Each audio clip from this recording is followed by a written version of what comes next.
Hello friends, नमस्कार। हम पूजा दुबे बहुत ही प्यारा सुंदर सा बेटी विवाह के गीत अगर बने पूरा जरूर सुनम जा।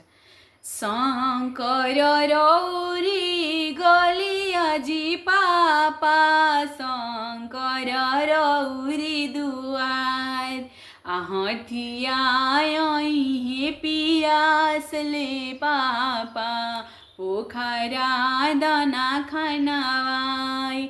अरे घोड़ावाई हे पियास ले बाबा, पोखरा दाना खनावाई। काई उनु कर खैनी बाबा, काई रखनी उधार।